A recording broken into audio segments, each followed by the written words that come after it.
민수기 9장, 시편 45편, 아가서 7장, 히브리서 7장. 민수기 9장.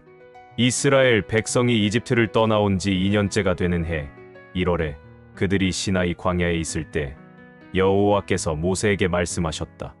이스라엘 백성은 매년 1월 14일 저녁부터 정해진 모든 규정대로 유월절을 지켜야 한다. 모세가 이스라엘 백성에게 유월절을 지키라고 말하자 그들은 1월 14일 저녁에 시나이 광야에서 유월절을 지켜 여호와께서 모세에게 명령하신 대로 하였다. 그러나 그들 가운데 어떤 사람들은 시체를 만져 더러워졌기 때문에 그날 밤에 유월절을 지킬 수가 없었다. 그래서 그들은 모세와 아론에게 가서 우리가 비록 시체를 만져 더러워지기는 했지만 그렇다고 다른 사람들과 함께 정한 때에 여호와께 예물을 드리지 못하게 하는 이유는 무엇입니까? 하고 따졌다. 그래서 모세는 그 문제에 대해서 내가 여호와의 지시를 받을 때까지 기다리시오 하고 대답하였다. 그때 여호와께서 이스라엘 백성에게 이렇게 전하라고 모세에게 말씀하셨다.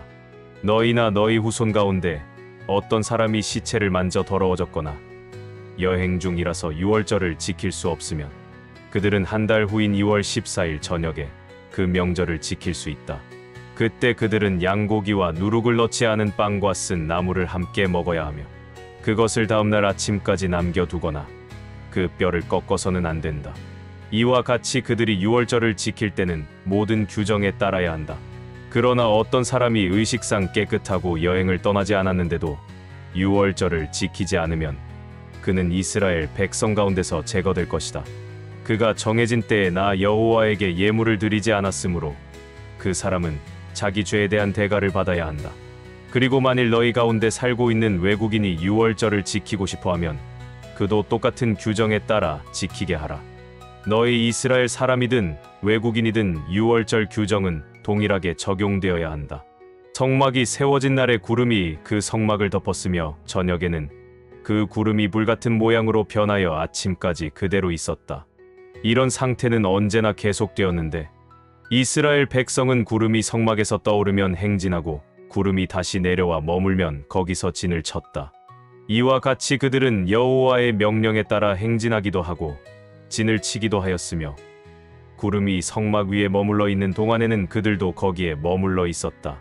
그 구름이 성막 위에 오랫동안 머물러 있을 때에는 이스라엘 백성이 여호와의 명령에 순종하여 행진하지 않았으며 또 구름이 며칠밖에 머물러 있지 않을 때에도 그들은 여호와의 명령에 따라 머물고 여호와의 명령에 따라 행진하였다.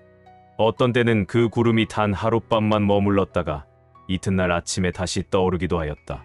그러나 그들은 밤낮을 가리지 않고 그 구름이 떠오르면 언제든지 행진하였다.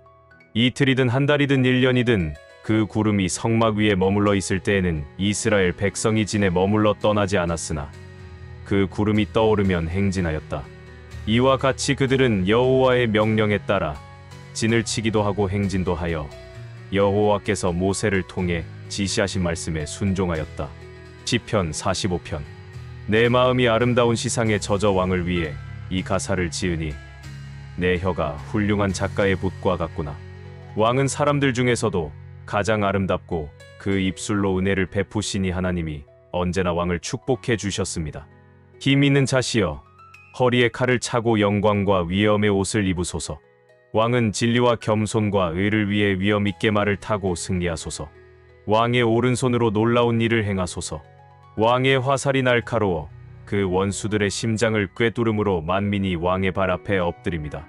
하나님이시여, 주는 영원히 통치하시고 주의 나라를 정의의 지팡이로 다스리십니다. 왕이 옳은 것을 사랑하고 악한 것을 미워하심으로 왕의 하나님은 왕에게 기쁨의 기름을 부어 다른 왕들보다 높이셨습니다. 왕의 모든 옷은 모략과 침향과 계피의 향기를 풍기고 상하궁에서 흘러나오는 현악기의 연주 소리는 왕의 마음을 즐겁게 합니다. 왕이 거느린 여인들 가운데는 여러 나라의 공주들이 있으며 왕의 우편에는 오빌의 순금으로 단장한 왕후가 서 있습니다. 딸이여, 내 말을 듣고 생각하며 귀를 기울여라. 너의 친정집 식구들을 다 잊어버려라. 그러면 왕이 너의 아름다움을 기뻐할 것이다. 왕을 공경하라. 그는 너의 주가 되신다. 두로 사람들이 너에게 선물을 가져오고 부유한 백성들도 너의 환심을 사려고 할 것이다. 공주가 왕궁에서 모든 영화를 누리니 그 옷은 금으로 수놓았구나. 수놓은 옷을 입은 공주가 왕에게 이끌려가며 시중드는 그녀의 친구 처녀들도 왕에게 이끌려가리라. 저들이 기쁨과 즐거움으로 인도를 받아 왕궁으로 들어가리라. 왕의 아들들이 왕의 조상들을 대신할 것이며 왕은 저들을 온 세계의 통치자로 삼으실 것입니다. 내가 왕의 이름을 만대에 기억나게 할 것이므로 세상 민족들이 영원히 왕을 찬양할 것입니다. 아가서 7장. 남자 귀한 집안의 딸이여, 신발을 신은 그대의 발이 어쩌면 그처럼 아름다운가요? 그대의 다리는 예술가의 작품처럼 우아하고 그대의 배꼽은 혼합 포도주를 가득 부은 둥근 술잔 같으며 그대의 허리는 백합화로 두른 밀집단 같구려. 그대의 젖가슴은 쌍태 노루 새끼 같고 목은 상아탑 같으며 눈은 바드랍빔 성문 곁의 헤스본 연못 같고 코는 다마스커스를 굽어보는 레바논의 망대 같소이다. 그대의 머리는 갈멜산 같고 머리털은 비단처럼 고와 왕이 그 매력에 사로잡히고 말았소. 어쩌면 그대는 그처럼 예쁘고 아름다운가요? 내 사랑이여, 그대의 매력이 대단하구려. 그대는 종려나무처럼 키가 크고 늘씬하며 그대의 젖가슴은 그 열매 송이 같소이다. 내가 그 종려나무에 올라가서 열매를 잡으오리다.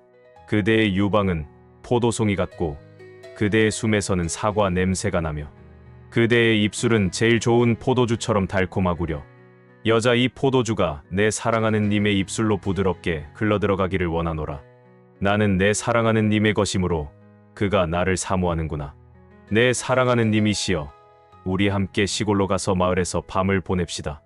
우리 일찍 일어나 포도원으로 가서 포도순이 돋았는지 꽃봉오리가 맺혔는지 석류꽃이 피었는지 알아봅시다. 내가 거기서 당신에게 내 사랑을 바치겠어요. 만다라화가 향기를 토하고 우리 문 앞에는 온갖 과일이 가득하니 내가 사랑하는 당신을 위해 쌓아둔 것이랍니다. 히브리서 7장. 이 멜기세덱은 살렘 왕이며 가장 높으신 하나님의 제사장이었습니다. 그는 여러 왕들을 무찌르고 돌아오는 아브라함을 맞아 축복해 주었습니다. 아브라함도 모든 전리품의 10분의 1을 그에게 주었습니다. 멜기세덱의 이름을 번역하면 의의 왕이라는 뜻이고 살렘 왕은 평화의 왕이라는 뜻입니다. 그는 부모도 족보도 없고 태어난 날과 죽은 날도 없으며 하나님의 아들과 같이 언제나 제사장으로 있는 자입니다. 여러분은 그가 얼마나 훌륭한 자인가를 생각해 보십시오. 우리 조상 아브라함까지도 모든 전리품 가운데 가장 좋은 것의 10분의 1을 그에게 바쳤습니다. 제사장 직분을 받은 레위 사람들은 같은 동족인 아브라함의 후손에게서 10분의 1을 받도록 율법에 규정하고 있습니다. 그러나 멜기세덱은 레위 사람의 족보에 들지 않았는데도 아브라함에게서 10분의 1을 받았고 하나님의 약속을 받은 아브라함을 축복해 주었습니다. 일반적으로 축복은 윗사람이 아랫사람에게 하는 것입니다. 제사장들도 10분의 1을 받았고 멜기세덱도 10분의 1을 받았으나 제사장들은 죽을 사람이고 멜기세덱은 성경이 증거한 대로 영원히 살아 있습니다. 그리고 11조를 받았던 레위도 아브라함을 통해 10분의 1을 멜기세덱에게 바쳤다고 할 수 있습니다. 이것은 멜기세덱이 아브라함을 만났을 때 레위는 아직 태어나지 않고 자기 조상의 몸 속에 있었기 때문입니다. 하나님은 레위 계통의 제사장 직분에 근거하여 율법을 주셨습니다. 그런데 그 제사장 직무가 완전해질 수 있었다면 어째서 아론의 계통이 아닌 멜기세덱의 계통에서 다른 제사장을 세울 필요가 있었겠습니까? 제사장 직분이 변하면 율법도 반드시 변경되어야 합니다.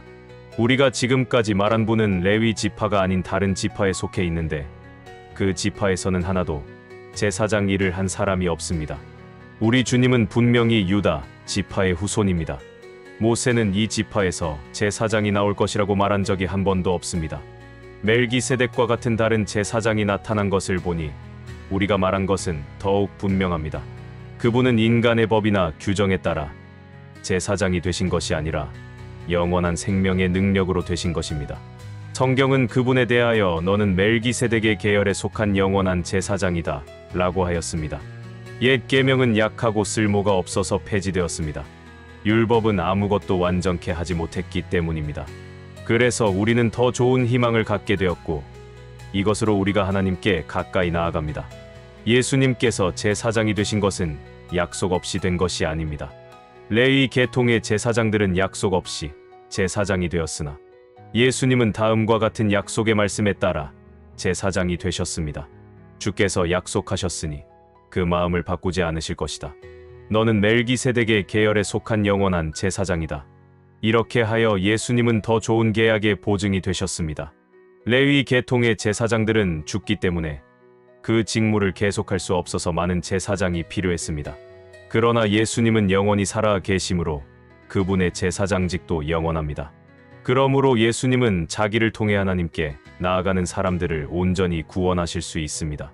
그것은 그분이 언제나 살아 계셔서 그들을 위해 중재의 기도를 하고 계시기 때문입니다. 이런 대제사장은 거룩하고 흠이 없고 더럽혀지지 않았으며 죄인들이 미치지 못하는 하늘에 계심으로 우리에게 없어서는 안 될 분이십니다.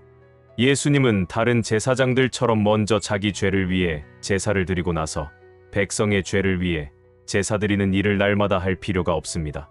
그것은 예수님이 자신을 바쳐서 단번에 그 일을 행하셨기 때문입니다.